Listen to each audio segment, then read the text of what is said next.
ngene ngaji niku ngatur jiwa nggih napa mboten jiwane diatur ngono lho Bu wong wadon-wadon kae sing biasane atine prungsang tanggane tuku gelang atine melang-melang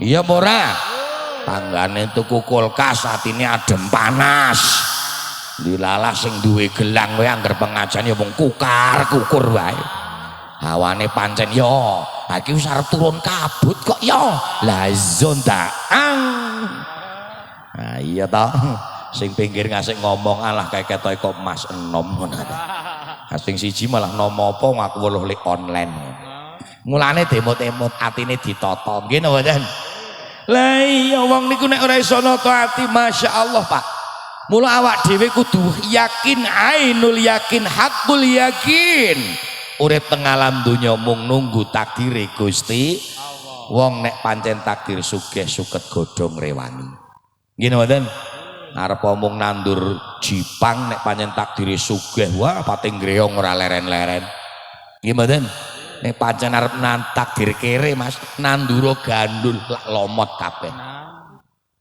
Duanti nandur lomboke wah kembange diadi pating petukur samar lomboke kembang arep do mrotoli semprot esuk tekan sore ha kok sore kelingan jebule sing go nyemprot rondap muter kabeh temenan kok ya nah nika malah wit setunggal ning ora dopeni nika Pak wit nangka nika wit sing gek viral nika temenan saniki nika ana buah nangka madu buah nangka cipedak ana buah nangka yang dari Timur Leste sae nika nek ditandur sae nika kanca kula niki estu nandur nangka nggih namung setunggal ngoten nika ngarep pekarangane kiyambake niku begitu gede didol iso tuku mobil bangun omah alhamdulillah lihat dol nangka piye sak pekarangane ape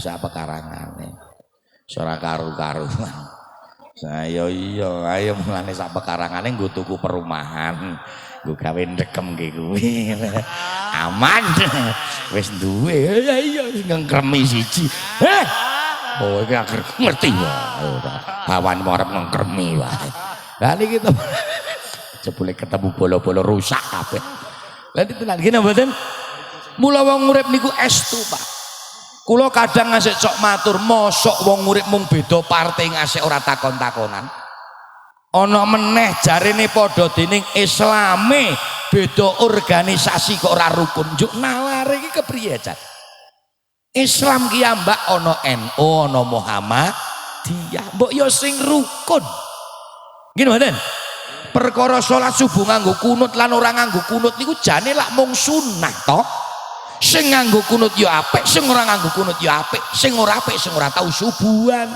nah menungsane mangkel kayak Islam ya mbak ana NU ana Muhammadiyah ana Islam Kejawen ana Dharma Gandul Sabdo Palon ana Ganduli Dharma bareng cari saiki mulane ora kena ayo sing penting rukun ngene mboten kula ngasih cok matur karo kanca-kanca mbok beda agama to Pak nek pancen wis keyakinane dhewe-dhewe ha monggo sing penting rukun lah tentang ibadah lakum dinukum waliyatin lampun menika ngene mboten kula niki awan iki setunggal sejarah Isra Mi'raj nuntun awake dhewe kon dandani ati muga-muga atine do ditata alhamdulillah pun tombo ati kapan-kapan wis rada kawan ndak ora rampung nggih mboten sing nomor kalih Pak Isra Mi'raj sasampunipun manah paduka dalem Kanjeng Nabi Agung Muhammad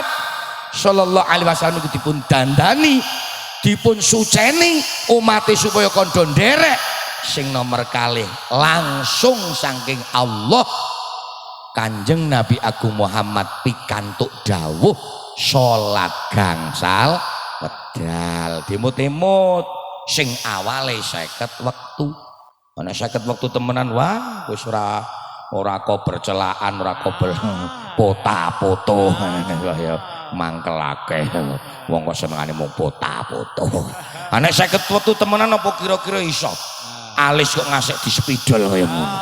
Ora iso, Fit, ora iso. Apa Jaya iso? Bajal. Tato-tato kan kandhane. Wis ngasek nuwun sewu lho didelokke kae nek ora ngandel. Akeh idepe wae ngasek disambung karo wulu kirik barang.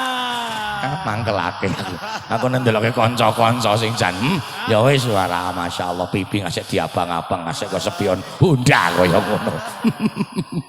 Ah temenan ana 50 wektu temenan kapan arep ngabang-abang pipi nggih mboten tapi alhamdulillah Gusti preso ya wis didadekke 5 wae kuwi wae nek ngendikan Nabi Musa sok arep akeh sing ora mampu nindakake kok tenan. Nek bangun masjid ngono lah percaya apa meneh kok kali kajar nyong ngerti banget nggon Diki iki ngerti nyong karo Diki nyong ngerti sih lho kan ngerti nek tentang pembangunan masjid nang kali kajar Wonosobo kuwi apik-apik kabeh nggih mboten tapi kan yang mengerikan jamaah ya lho niki sing perlu ditata nggih mboten ning niki nek masalah jamaah sususe sedulur jenggeran Mas wah pancen mantep temenan jenggeran iki nek muni ana adzan jamaah wah semangat Allahu Akbar langsung geruduk ngono ki loro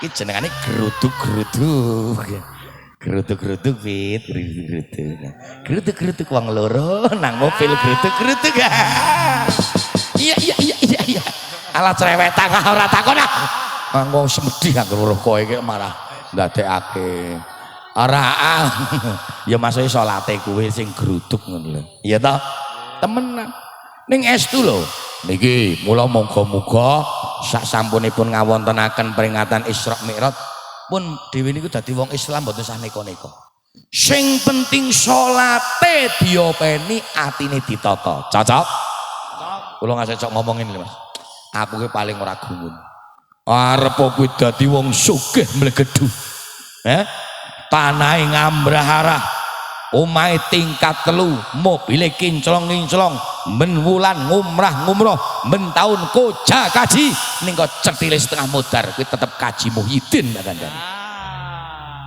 ayo arep apa temenan urip iku kudu iso sepadha-padha nggih mboten sing dadi wong sugih ya sing lomo alhamdulillah ngono lho za ngono jenenge wong lomo ki akeh kancane kok iya to sapa wae lomo akeh kancane akeh kiai lomo akeh kancane kepethuk meneh ganti meneh remuk meneh mulane romo ki tenan Pak Estu muga-muga salate dipun openi sing nom-nom kula niku wau ya seneng Mas ngaji kok dipethuk saka kembaran reng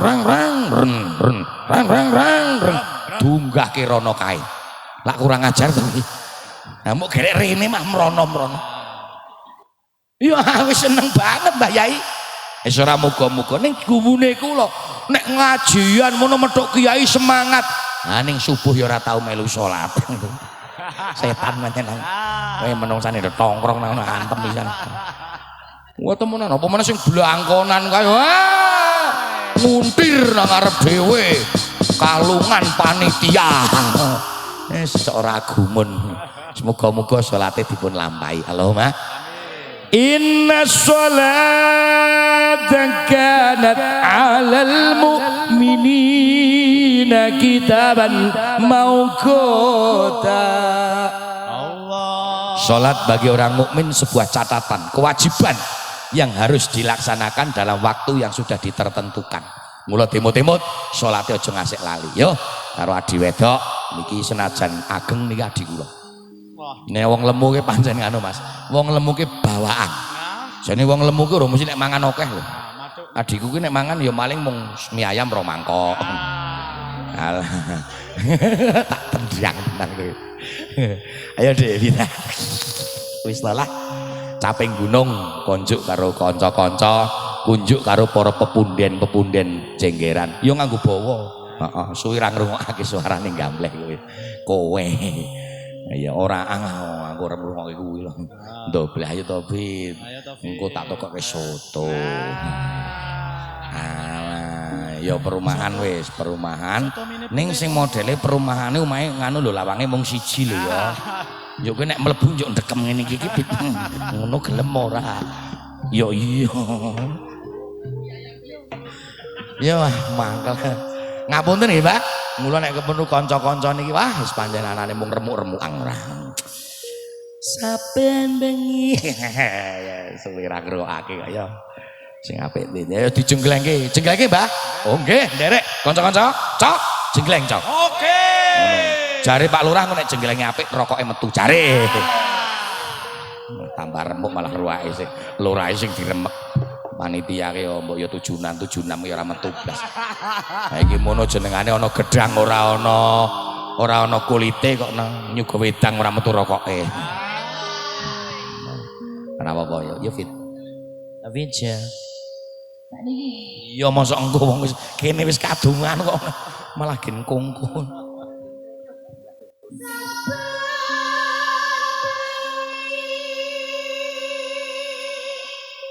Suara kok kaya ngono ya. 50.000 ya payu. Oh ya ora. Oh wis ta. Kowe nek ngomong ngono kowe aku dadi lemes kabeh awake. Mbok ora mirang-mirangke kakangmu to Pin. Ana Pak Lurah barang. Aduh dadi remuk. Ora ana sing WA nek menungsane melu. Esan setan ngono Mas. Ayo gitu. Nyawa.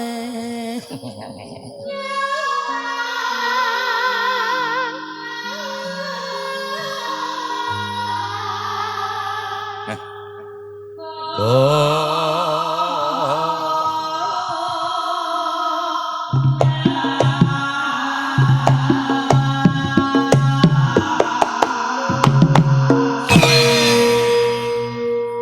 Ngene iki apa lebar pengajian ngrasake gelo lah ya ora to Pak Lurah. Ya ora, mbok urunan sepiro tetep marem. Oh temenan kok para tambahi. Tetep marem. Wah wis pokoke nek kae pancen apik ngono. Apa meneh ketemu kae. Tambah remuk. Ayo Mbak Vitali.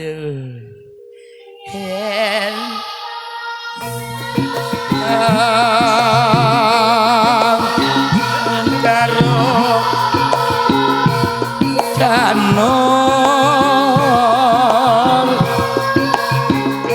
kone vokal tambahin meneh Mas. Men suarane men tekan kono-kono termasuk nggon Mbak Vita bareng ki tambahi suarane. Wong sing ngadoh kono mikir wah kok iki campur suarane apa pengajian. Yo men takon-takon. Wah mau pancen rame tenan. Pancen dasar kiai ini ya bagus. Sindene yo memelas. Asem kok. Bisa kowe kayak gini. Uripe pancen seger ya. Seger. Kowe nek ditilokake ngono ya larang. Alah iya cerewetan dobleh. Nah, situ ora bayaran to nek ngene iki aku. Wis tetep bangkrut tenan zong tetep tarik kok. Ayo lanjut yo. Engko sing ora nyanyi karo niki nggo gawe ngunjuk. Nggih. Nggo gawe ngunjuk ya apik, nggo gawe cewek ya apik. Nih, ora iki Vita tau cewek iki. Bengi ra ngerti jebule pokari kok cewek. Apik to itu. Yo grungsung semut ora kae suwe.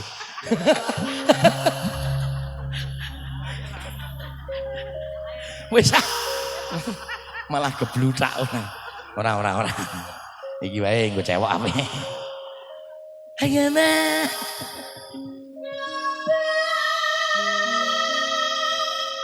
Wae. Medan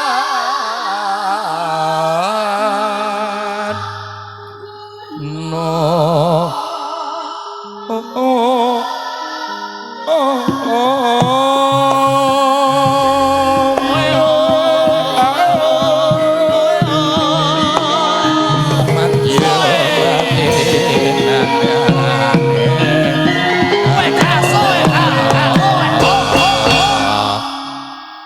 enten nerangke napa mboten, Mbah? Nek nerangke napa mboten? Nek nerangke lagu Caping Gunung maknane napa tak terangke, Mbah. Kula saged kula. Mbotenan kula niku nek masalah lagu kadung pinter angel bodhone. Longko lho ora longko. Ah temenan. Lah wong saiki kadang-kadang mung iso nyanyi ning ora ngerti maknane kok. Tenan, mulane ora gelo kok ngundang Saipul ora gelo. Apa meneh karo kanca-kanca iki ya. Aku ora gelo. Iso mejet. Iki ana kiai dipepati ya iki. Masalah ora omong ngono lho ya. Nah, tekan panggung nek ora tak gegerke ngene iki aku mung dipepati kok ndaran. Niki ngeten. Saben bengi kok nyawang konang. Napa kok sing diaturke wau konang?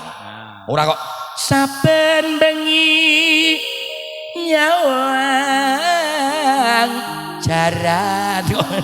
Teman-teman dipengkal. Apa meneh nyawang penyanyi teman-teman kere. Entek-entekan temenan. Kok nyawang konang niku seteka tembung kalimat kun ana sira naah wong sing trima. Dadi wong urip nang alam donya ki kon nrimo pandume Gusti Allah. Ngoten lho maknane. Paham nggih? Yo saben memajang nganggo janur kuning. Jaat teko apa nurun cahaya. Mula wong urip nek kepengin pepadang urip ana ing alam donya tekane akhirat, aja adoh-adoh lan aja rada cepak-cepak marang maksiat lan aja adoh-adoh marang pangerane. Ngoten lho maknane lho Pak. Cocok nggih? Mula janur kuning niku jaat teko apa nurun cahaya. Ngaten. Kembang wae weton gunung, napa kok ora kok weton rita? Ya toh? Nah iya toh. Padahal sing rame lah rita. Ana hotel Asia, ya toh? Ana hotel Manuhara, ya toh? Apa lho sok liwat? Liwat. Sing nang kono kae ngisor ana hotel Banyu Adem. Tirta Kencana, apal kabeh wong liwat kok. Ana Mbak Rika. Wis pokok men werna-werna ya Rik. Wis pokok men. Ya Rik. Kenapa kok nyanyine rak kembang wae wetan harita. Kok nang Rita, Pak? Kok gunung? Urip niku senajan teng gunung ngeten iki. Niki nek kula mestani nggih gunung nggih. Ning angger gelem ngibadah, gelem nyambut gawe rukun karo sepadha-padha, mongko uripe bakal tentrem cocok. Nah, niku deling-eling, Pak. Jenengan uripa nang Rita, ora duwe gawean, ora duwe dhuwit, ora duwe kanca, kaya kethek gebedil. Mula do sing syukur urip teng Jenggeran. Ngoten nggih? Sing penting rukun, ngono. Ayo terus iki, Dik. Jan kembang wae utan gunung. Ampuh panen kiyaine. Haba.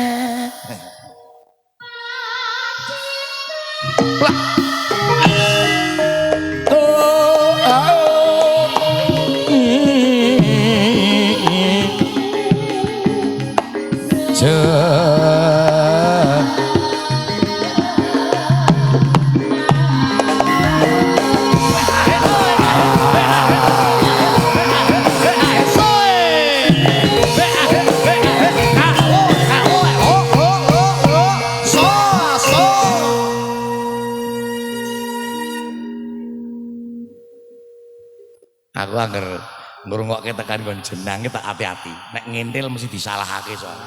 Cengkoke mesti denggokke karo dheweke iku. Wong tak kandhani kadang ayo teko ngibadah sing apik. Menggo. Ngono lho. Jenah. Menggo. Lah niki Pak, niki nggih apik niki. Napa sing disebut kok Pacitan Sarwi Jenang? Ora yo. Pacitan Sarwi peyek. Ya ora. Tempe kemul ya ora.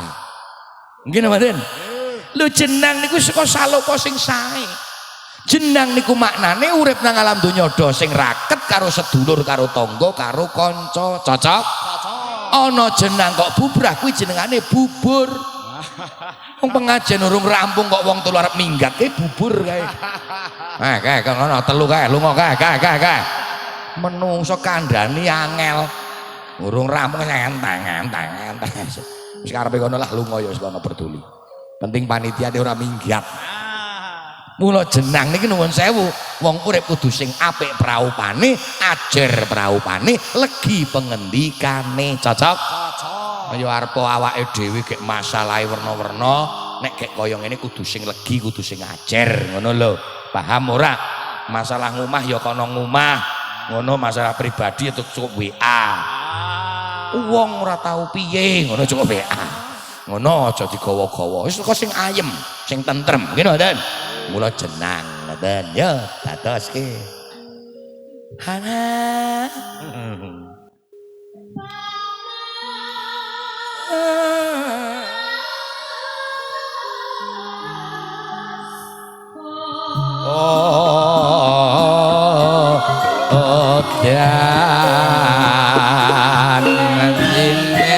Dan nah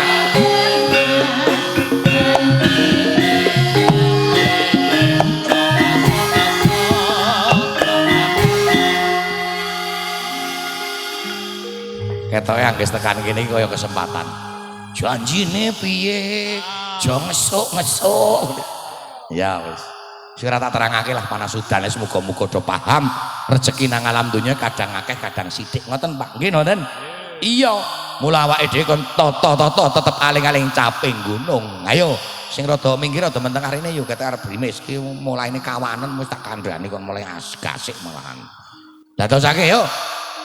Nadyan. Ngombe opit.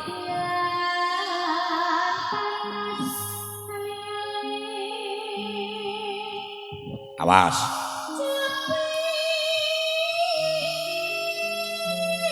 Gunung bongle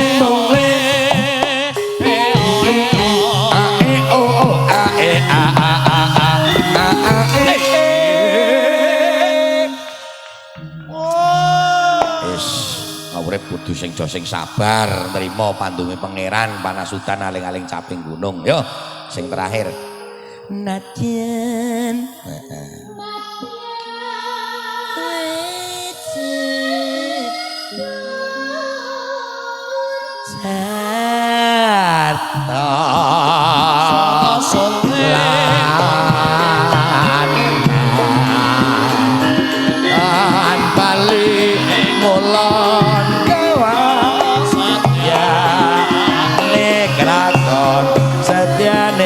kelakon minum maneh banyu soe aku kowe kaso sing sayo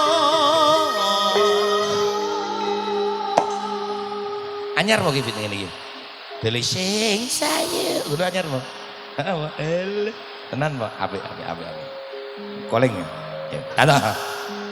ayo padha salat kanggo sangmo ning akhirat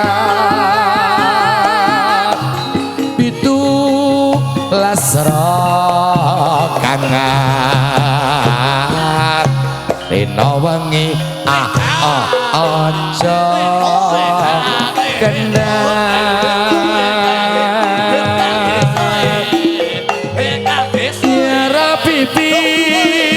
Mustafa emako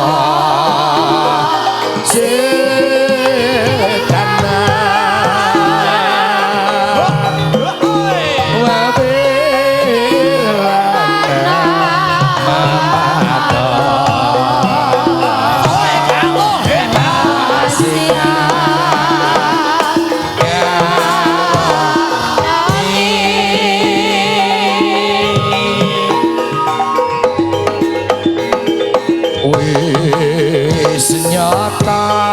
wis nyata salat dadi jaga ing agama salat jaga ing agama wis nyata salat dadi kunci ning swarga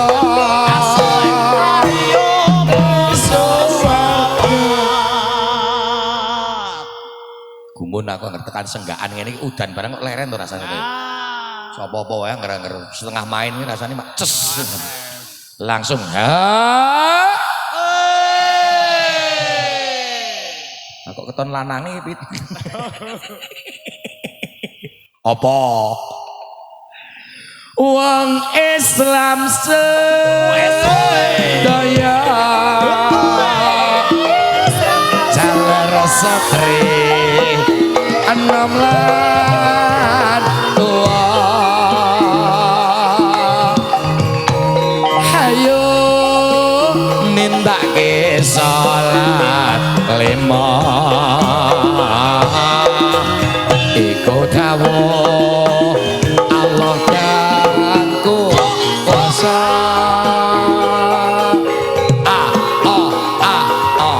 iya Rabbi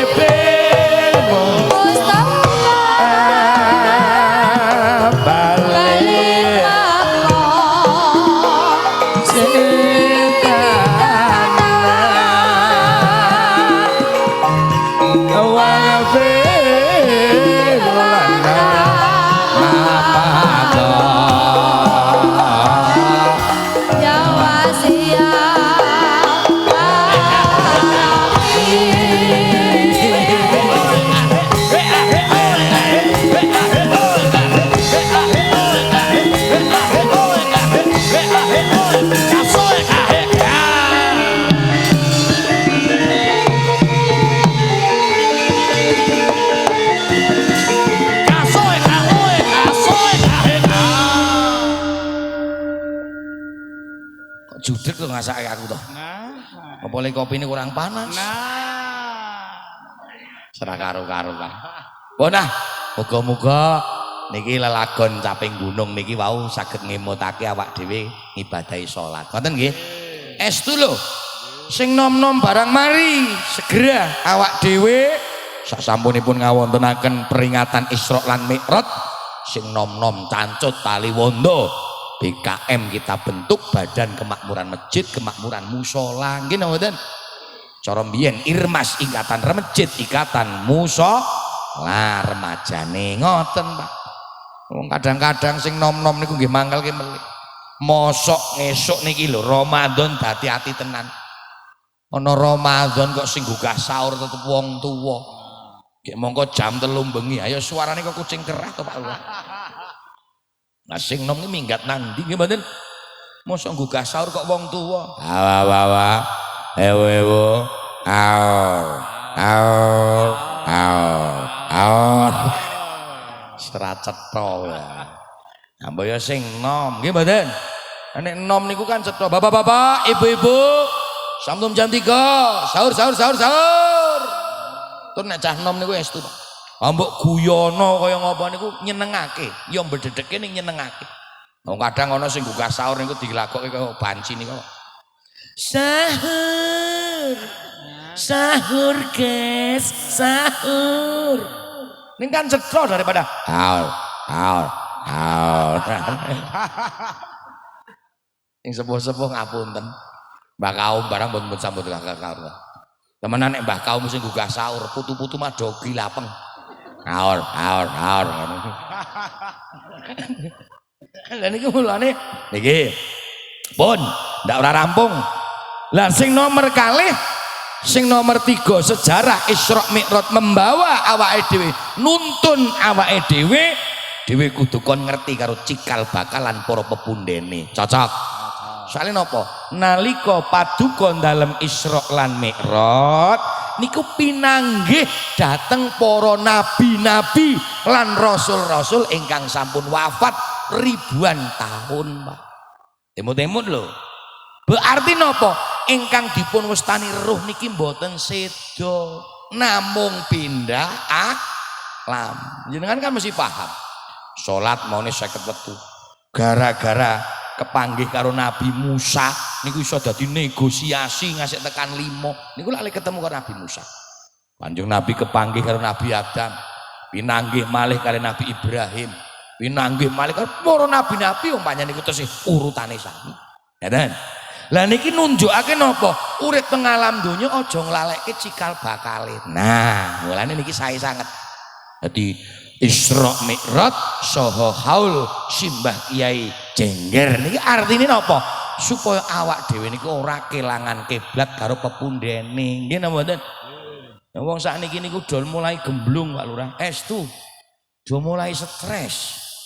Ziarah tekan kono-kono. Jawa Timur tekan Madura mriku adoh. Nggih monggo, mboten napa-napa, monggo karo healing-healing. Nggih mboten.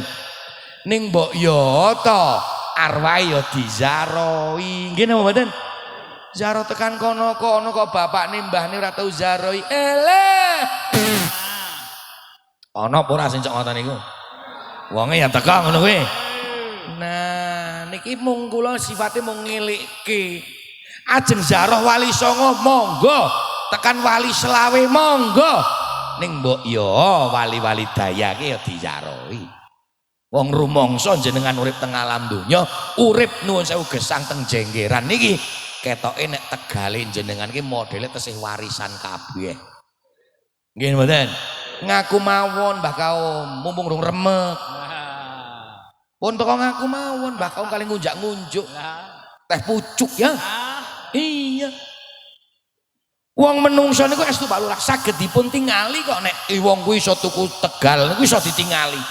Wong niku nek iso tuku Tegal niku jagonge tegak, mentereng. Ketune yo mantep ngeten iki. Nah. Ini nek gur menceng-menceng kaya model nun saya lho Mbah Kaum berkala. Kok muni tuku Tegal adol malah percaya kula. Nah, kok ora ngeceh tenane kok ya. Ning tenan iki ora kok ngeceh. Panjenengan aku senengane cok ngeceh menungsane. Lah niki meneh tak eceh melih. Ning niki nun saya lho aja dolor atine lho. Dalem-dalem Jenggeran niki mawon ayo. Kula wani kok ngasek umpama kok luput dilehke wis Pak Lurah. Dalem-dalem Jenggeran niki nek kula ndelok niku saya pekarangane ombo-ombo. Omahe gede-gede. Niku mertandake pekarangane ya warisan kok. Ora hehehe. Teko ngaku mawon mung do remek. Nggih napa mboten? Lah iya. Omah niku nek ora warisan kena cilik-cilik aja. Cilik-cilik mung sak ruangan tamu karo ruangan tidur. Karo nggo masak tok-tok SS ora karo-karuan. Susah selonjor. Cilik-cilik. Nggih mboten? Niku ora warisan ning cicilan. Nggih mboten? Nek kaya Jenggeran niki ayo. Kula tak matur tetep niku warisan. Wong kadang ana sing manggon nang omah warisan tekan seprene iso bangun ya iso kok. Urung iso dandani nggih mboten? Mboten napa memang niku warisane jenengan. Ning mbok yo eling karo sing marisi. Ngoten lho maksude niku. Leres nggih? Nah niki Tambursari saki sholawat. Mengki sing terakhir cutup Tambursari yuk donga rampung hitung-hitungan karo panitia. Iki sholawatan saya. Wis bar hitung-hitungan karo panitia ya toh pencairan dana sosial. Dana kenakalan lebare gawe minggat nggo gawe ayo perkeranjingan karo peroyalan ora karo-karuan yo selawatan cong lela lela ledong jan suarane anak lanang nandur jagung ayo luweh cilik ala cilik ngaji bisa gede dadi wong aku cilik ala cilik ngaji besok gede dadi wong aku ngesolli wasallim iman Sholli wa sallim iman alamada wal ali wal ashabi man qad wada wal ali wal ashabi man qad wada. Sopi nek iringane mboten sak dikoproki ngono kuwi. Karep Tambursari ya luweh. Iringane dangdut ya luweh ning sing pokok niki lak ralnya syair atau maknanya sebagian pengingat arwah dan sholawat ngene lho. Ketoke nek ngono kok guru-guru. Kata nang kuping malah mumet. Pusing. Saben malam Jumat. Nah, eling-eling iki lho, munggah sithik iki lho. Ahli kubur tilik ngomah. Ahli kubur tilik napa, Mbah? Ngomah. Ngarep-arep banget. Wajan Quran sakalima ngarep-arep banget. Wajan Quran sakalima. 1 2 3 Sholli wa sallim iman ala amata. Sholli wa sallim iman ala amata. Wal ali wal ashabi man qad wa'ada. Wal ali wal ashabi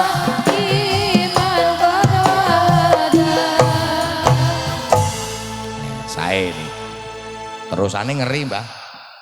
Kebangetan temen anakku lan mantuku. Mangsa nandur napa sakniki? Jasin.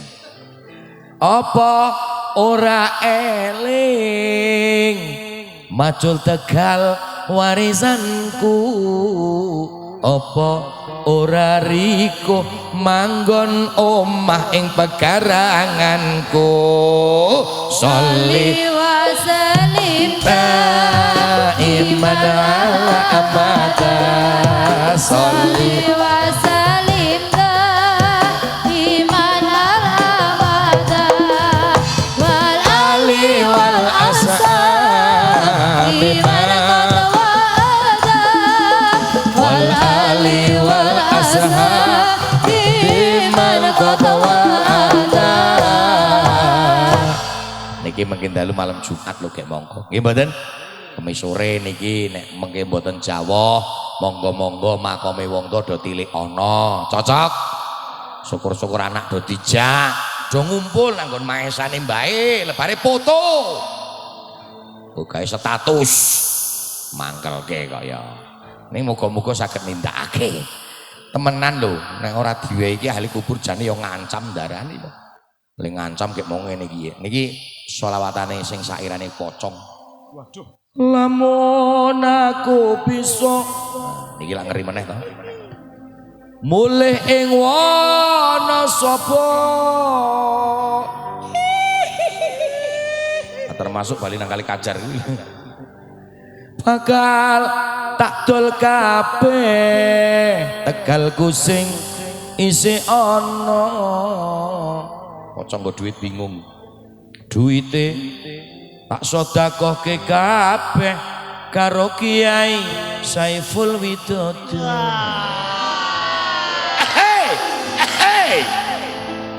Karo kiyaine dum-dumke kanca-kancanya duit pocong. Ngoten wis muga-muga iya tenang wae.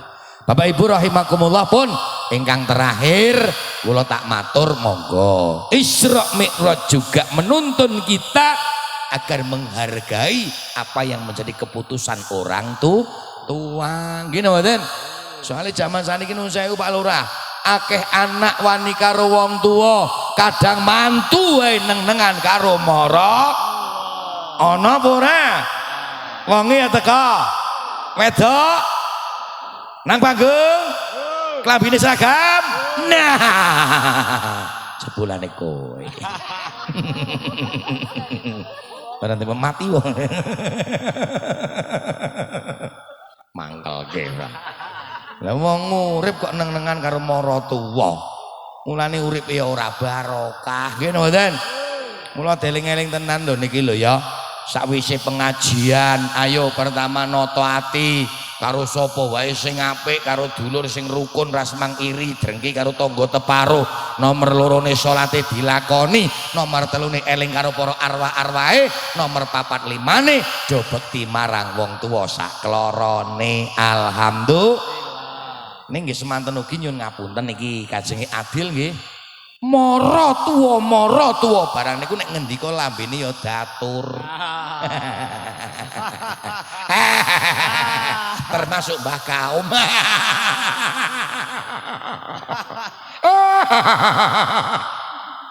Ngapunten Mbah Kaum. Lah wong kadang akeh kok mara tuwa sing bedak-bedake mantu kok iya to.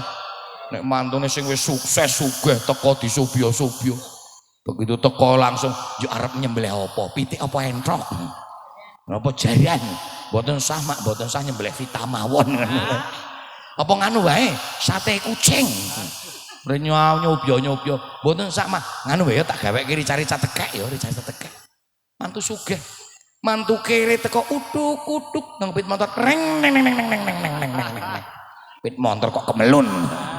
Apa kuat ya nanggo dalan anyar? Nggih kiat kok mah. Celek madang kono. Jangan apa to mah, lubis tuwa. Iki lho. Ora karo-karuan jangane kubis tuwa. Mulane wong tuwa niku nggih nuwun sewu, Mbah.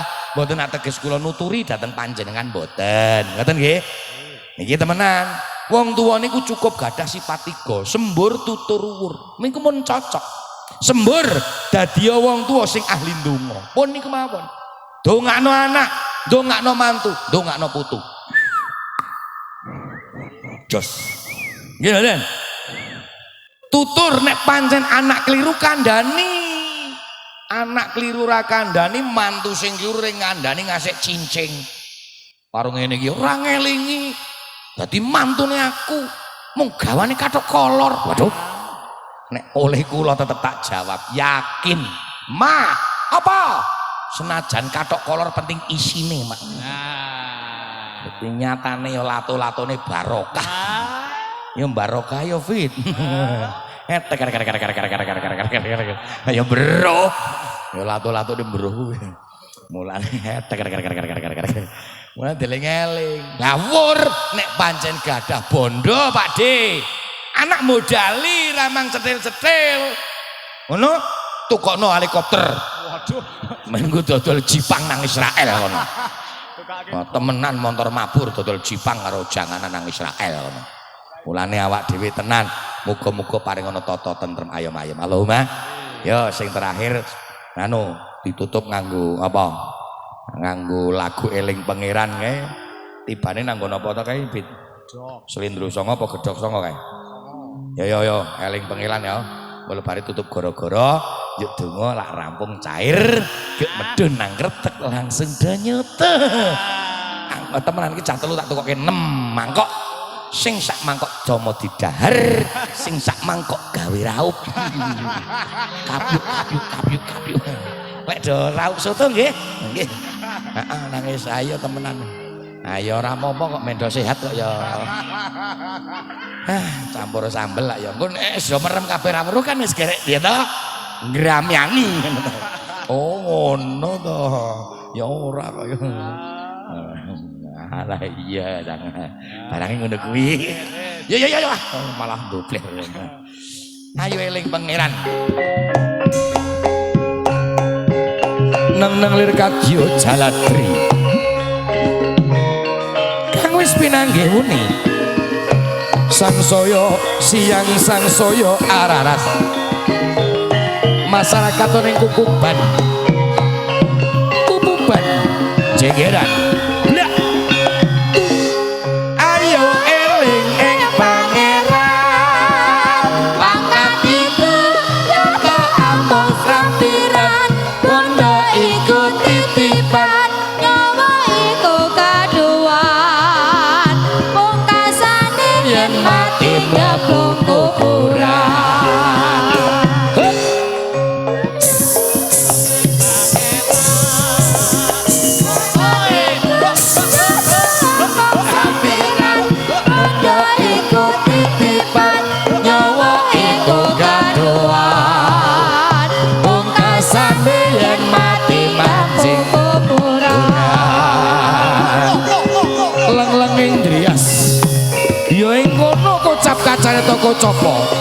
sarwane dadi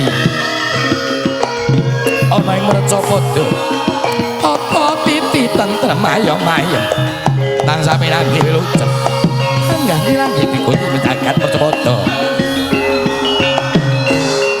ayo eling ing pangewan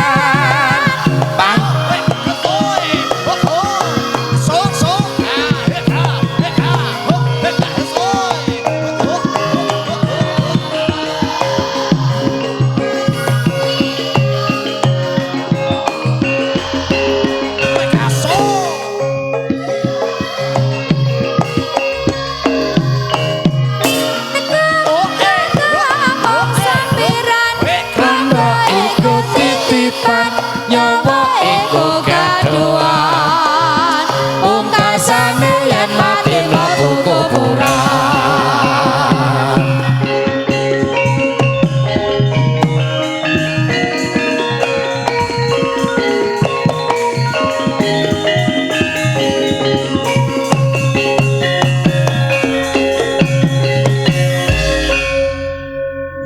bengi pas iki Mbak gawe goro-goro jam 1 kayon kaprapal katiuping angin sami ora ana Kiai Kinerwangsit pindho kumbang nesepa matuning tawan medarno ngelmu kang sanyata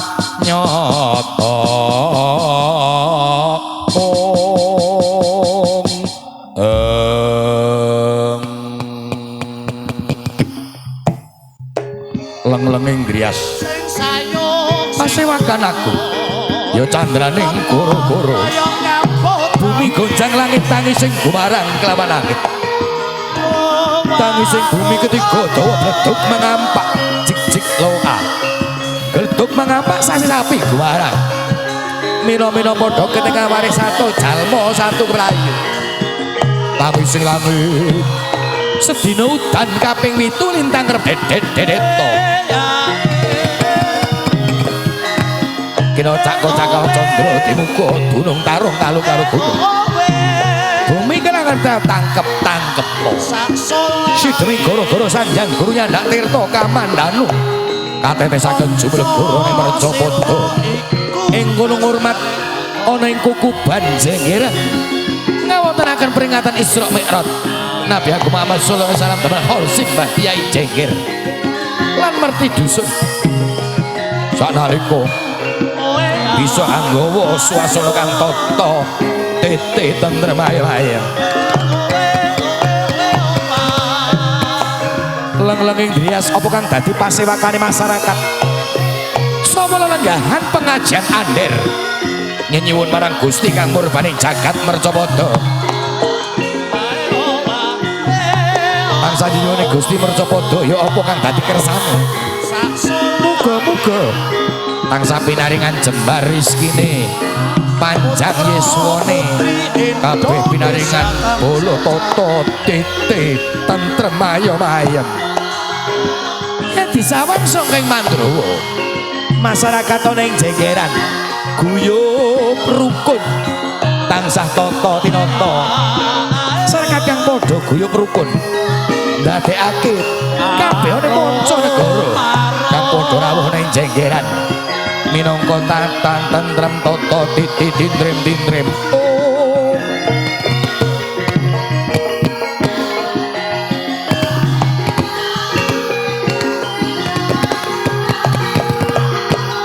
kapercaya ning Mercapada sami nyuwun marang Gusti muga tansah pinaringan tata tentrem ayem-ayem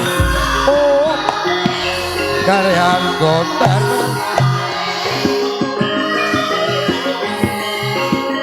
leng-lenging grias kang wis padha ngrasake sanalika bisa katentreman tentrem ayem-ayem tinandur sarwa subur tinora sarwa tinuku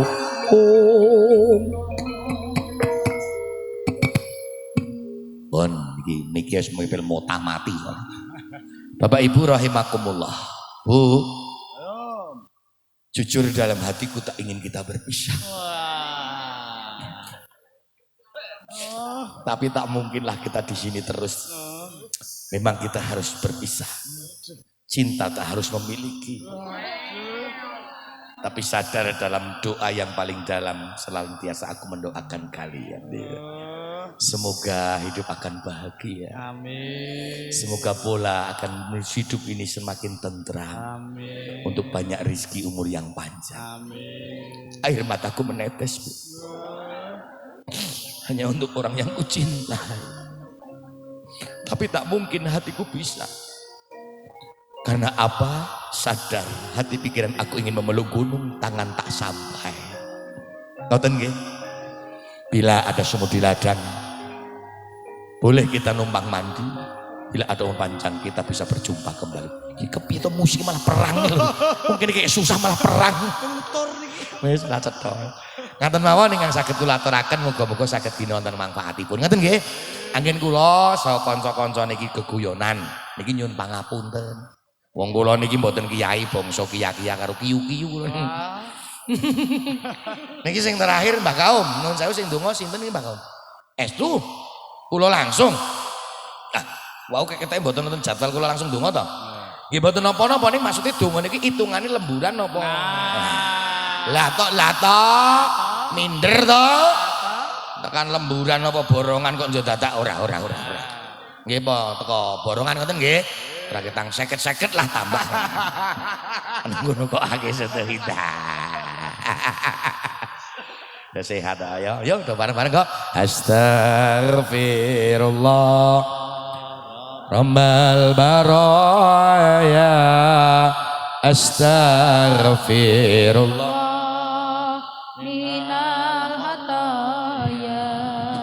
Rabbi zidni ngilman nafi'a wa wafiqni amalan solihan amin ya Allah. A'udzubillahi minasyaitonir rajim. Bismillahirrahmanirrahim. Allahumma shalli wa sallim ala Muhammadin innal awwalin wal akhirin kulli sahab. Alhamdulillahirabbil alamin. Hamdan syakirin inna ilahi rabbana lakal hamdu ya kama yang bagi li jalali wajhika wa alim sultan rabbana dhalamna anfusana wa illam taghfir lana wa tarhamna lanakunanna minal khasirin balatu ya qulubana ba'da innaka innaka antal wahhab ya rabb hamba Muhammad agar semoga masyarakat yang berada di jenggeran khususipun wonten ing Kukuban wonten ing peninggalan ya Allah pun paring ono rezeki kang gembira kang manfaat dunya lan akhiratipun pun paring ono sedanten kemari rezekinipun ya Allah butuh itu lan butuh sedanten punika ingkang sapa rawuh boten wayah ingkang sholih lan sholihah duri ingkang tentang dunya lan akhiratipun Allah masyaallah rahmatus bi amwalina wa rizqna teman-teman nikmati ketuhanika sallallahu alaihi wasallam nada ma khalaqta wa razaqta wa amaita wa hiyaita kusra jemain bi rahmatika arhamar rahimin rabbana atina fid dunya hasanah wa fil akhirati hasanah wa qina adzabannar wa sallallahu alaihi alamin al-fatihah a'udzu billahi minasyaitonir rajim. Bismillahirrahmanirrahim. Alhamdulillahirabbil alamin arrahmanirrahim maliki yaumiddin. Iyyaka na'budu wa iyyaka nasta'in shiratal mustaqim shiratal ladzina an'amta 'alaihim ghairil maghdubi 'alaihim. Makaten semanten asmaul qarib. Assalamualaikum warahmatullahi wabarakatuh.